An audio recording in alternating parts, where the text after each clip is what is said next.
नमस्कार दोस्तों, आप सभी का हमारे YouTube चैनल पर बहुत बहुत स्वागत है। आज हम एक ऐसे विषय पर बात करेंगे जिससे हम में से कई लोग कभी न कभी गुजरते हैं। जब हमारे माता पिता इस दुनिया को छोड़ जाते हैं तो उनकी यादें, उनकी चीज़ें हमारे लिए बहुत महत्वपूर्ण हो जाती है। लेकिन कभी कभी जल्दबाजी में हम ऐसी गलतियां कर बैठते हैं जिनका पछतावा हमें ज़िंदगी भर होता है। माता पिता हमारे जीवन के सबसे महत्वपूर्ण व्यक्ति होते हैं। उनका प्यार, उनका आशीर्वाद, उनका मार्गदर्शन हमें हर कदम पर साथ देता है। वे हमारे लिए जो कुछ भी करते हैं उसका कर्ज हम कभी चुका नहीं सकते। लेकिन जब वे हमें छोड़कर जाते हैं तो उनकी यादें, उनकी चीज़ें, उनके अस्तित्व की याद दिलाती हैं। उनके निधन के बाद उनकी वस्तुओं को निपटाते समय हम अक्सर भावुक हो जाते हैं।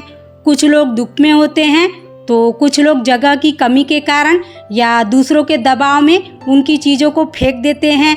लेकिन रुकिए, ऐसी जल्दबाजी करने से पहले एक बार सोचिए, क्योंकि ये वस्तुएं सिर्फ निर्जीव वस्तुएं नहीं होती, बल्कि वे उनकी यादें, उनका प्यार और उनका आशीर्वाद लेकर आती हैं। उनकी वस्तुएं हमारे लिए एक भावनात्मक लंगर के रूप में काम करती हैं। जब हमें उनकी याद आती है तो उनकी वस्तुओं को देखकर, उन्हें छूकर हमें एक अलग ही दिलासा मिलता है। उनकी वस्तुएं हमें याद दिलाती हैं कि वे हमारे साथ नहीं हैं, लेकिन उनका प्यार हमारे साथ हमेशा है। अक्सर उनकी वस्तुओं के साथ ही कुछ महत्वपूर्ण कागजात, जैसे कि बीमा पॉलिसी, बैंक पासबुक, प्रॉपर्टी के कागजात या कुछ महत्वपूर्ण दस्तावेज होते हैं। जल्दबाजी में इन वस्तुओं को फेंकने से भविष्य में आपको कई परेशानियों का सामना करना पड़ सकता है। इसलिए कोई भी वस्तु फेंकने से पहले उसे अच्छी तरह से जांच ले। उनकी वस्तुएं हमारे लिए एक टाइम कैप्सूल होती हैं। वे हमें अतीत में ले जाती हैं, हमें उनके साथ बिताए पल याद दिलाती हैं।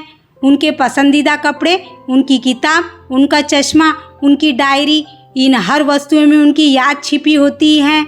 कुछ लोग बाद में इन वस्तुओं को फेंकने पर बहुत पछतावा करते हैं। उन्हें लगता है कि उन्होंने बहुत बड़ी गलती की, लेकिन तब तक बहुत देर हो चुकी होती है। इसलिए ऐसा पछतावा करने के बजाय शुरुआत में ही सोच समझकर निर्णय लेना बहुत महत्वपूर्ण होता है।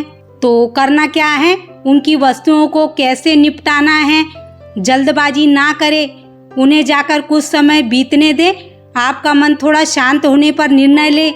वस्तुओं का वर्गीकरण करें। कौन सी वस्तुएं भावनात्मक रूप से महत्वपूर्ण हैं, कौन सी उपयोगी है और कौन सी अनावश्यक है, इसका वर्गीकरण करें। महत्वपूर्ण कागजात अलग रखें। सभी कागजात अच्छी तरह जांचें और महत्वपूर्ण कागजात सुरक्षित रखें।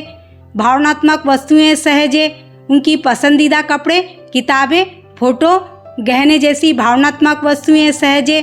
आप उन्हें एक सुंदर बॉक्स में रख सकते हैं या उनका एक छोटा सा कोना उनकी यादों को समर्पित कर सकते हैं। जो वस्तुएं आपके लिए उपयोगी नहीं हैं लेकिन दूसरों के लिए हो सकती हैं, उन्हें दान करें। इससे ज़रूरतमंदों को मदद मिलेगी और आपके माता पिता की वस्तुओं का अच्छा उपयोग होगा। दूसरों को दे। यदि आपके परिवार के अन्य सदस्यों को या करीबी दोस्तों को उनकी कुछ वस्तुएं पसंद आती हैं तो उन्हें वे दे। इससे उन्हें भी उनकी याद रखने में मदद मिलेगी। स्मृति चिन्ह बनाएं। उनकी कुछ वस्तुओं का उपयोग करके आप स्मृति चिन्ह बना सकते हैं, जैसे उनके पुराने शर्ट से तकिए का कवर बनाना या उनकी पुरानी साड़ी से एक सुंदर चित्र बनाना। उनकी वस्तुएं सिर्फ वस्तुएं नहीं होती, बल्कि वे उनके प्यार की, उनके अस्तित्व की गवाह होती हैं। उन्हें सहेजने का मतलब उनकी यादों को जीवित रखना। इसलिए उनकी मृत्यु के बाद उनकी प्रिय वस्तुओं को गलती से भी फेंकने की जल्दबाजी ना करें, नहीं तो आपको ज़िंदगी भर पछतावा होगा। उनकी यादों को जीवित रखें, उन्हें अपने दिल में हमेशा जगह दे।